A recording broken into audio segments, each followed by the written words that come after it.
maa ngi d'abord sant yàlla julli ci sunu sang di sang yi Seydina Mohamed sallallahu alayhi wa sallam du nuyu ñi fi toog ñépp ku nekk ci turam ak ci santam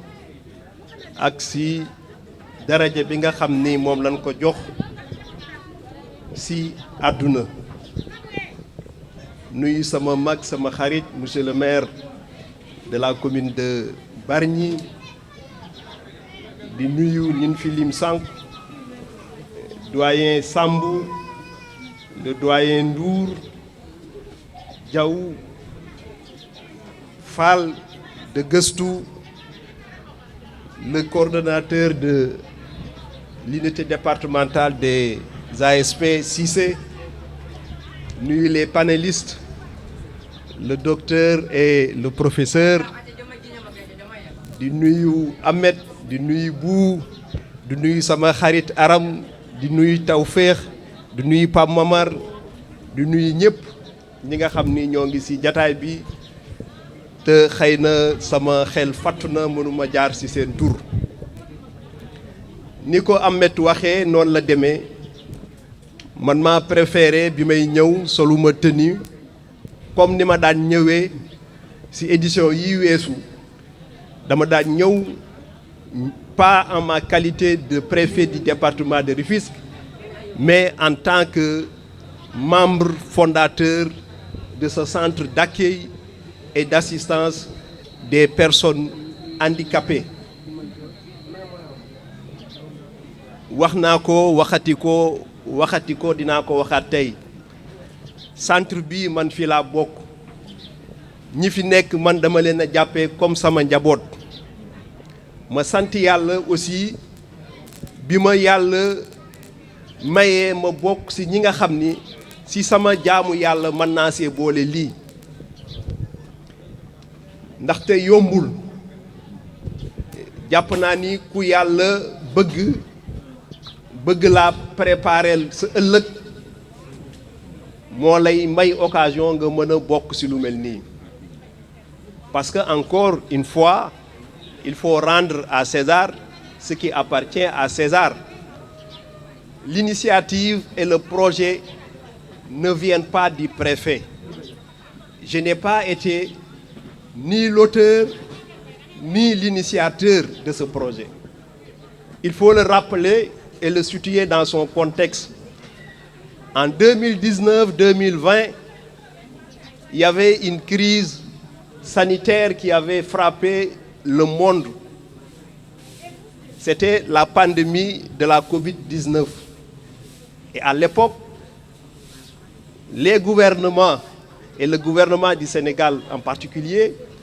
avaient pris un certain nombre de mesures pour restreindre les fréquentations, pour restreindre les rassemblements. Entre autres aussi, il y avait la mesure sur, comment ça s'appelle encore, sur le couvre-feu. Quand ces mesures avaient été prises, Ahmed est venu me voir accompagné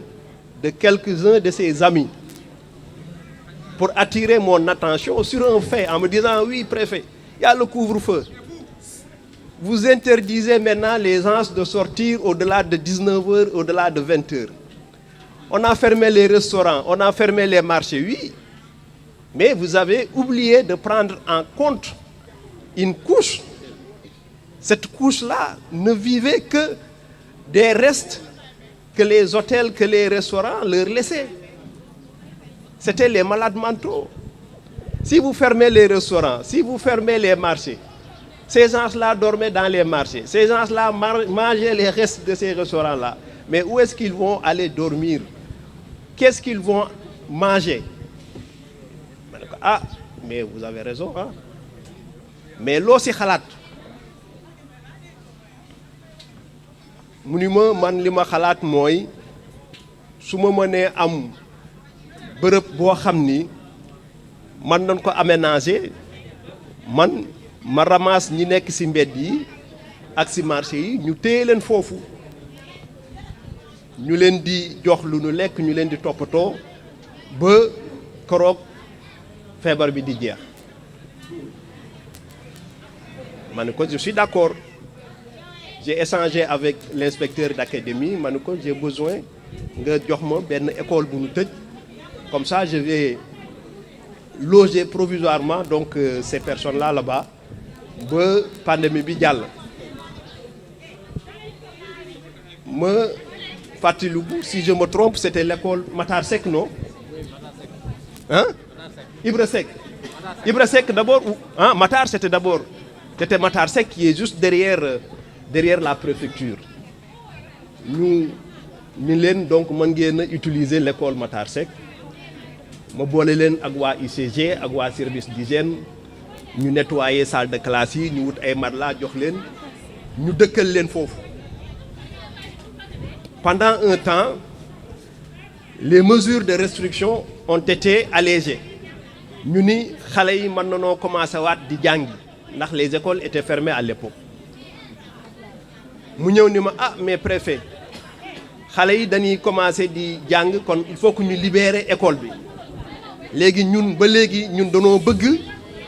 continuer li ñuy def pour ces malades mentaux ma ni ko donc xoolal ba xam am nañu feneen fu ñu leen mën a en tout cas recaser ba koroog ñi am feneen mu prospecter xool am yu mu ñu proposer mais finalement ñu mujj retenir l'école maternelle Ibra Seck et je pense que la première édition de la journée mondiale de la santé mentale école Ibra Seck lañ ko célébrer n'est-ce pas Ahmed ñu loger leen foofu ñu nekk fa diir ban fa nekk ba nu paree aussi ñu ni maternelle yi dañuy commencé waat di jàng aussi mu ñëwaat poser ma préoccupation bi nu wëree wër fu ñu leen mën a dugalaat aussi mu doonoon jafe-jafe finalement ma proposé ko fii nga xam ni tey fi lan def delloosi mais bi ma ko koy proposé foofu fii melul woon ni mu mel tey ndax booba ñi fi dëkkoon nekkatuñ fi waa koñ bi def ko tuurukaayu mbalit tuurukaayu ndox mu mel anam boo xam ni anam bu xaw a doy waar la ma wax ko demal xool ndax foofu bëgg nga ko waaw wala déet mu ñëw xool ni ma effectivement bëgg naa boo ma ko mënee jox man on va trouver les moyens de nettoyer si laa ni ko kon on va acter ça boole ko ak à l'époque l'UCG ak le service d'hygiène ñu jàppale ko mu nettoyer ko ñu def li ñu mën a defar mais boobu amul buntu amul fenêtre amul ndox amul courant ñu booba ak léegi aussi teggiwunu sunu tànk mais parce que aussi moom si boppam moom moo ñu wan lu tax ñun ñemewuñu woon teggi sunu tànk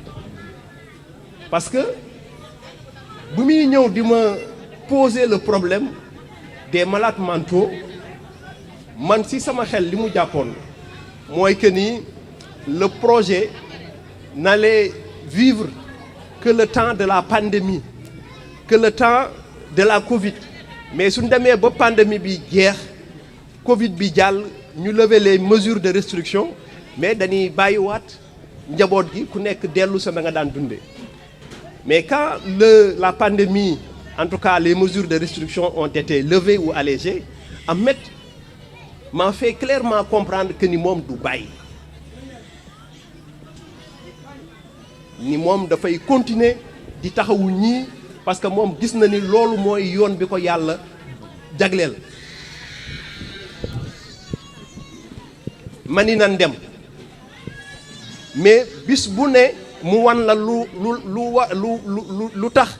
boo xalaatoon a bàyyi doo bàyyi il a tout laissé dama koy woo ma ne ko mais Ahmed yow xale nga am nga soxna am nga doom am nga ay responsabilités am nga ay obligations mais lii aussi boo ko toppee sa obligation yi nga warloo ak sa jabar sa obligation yi nga warloo ak sa doom mais deetu ko matale mais la may tontu dafay tëj sama gémmiñ kon Ahmed tey bis bii sa bis la jataay bii sa jataay la sunu amee ku nu war a féliciter Ahmed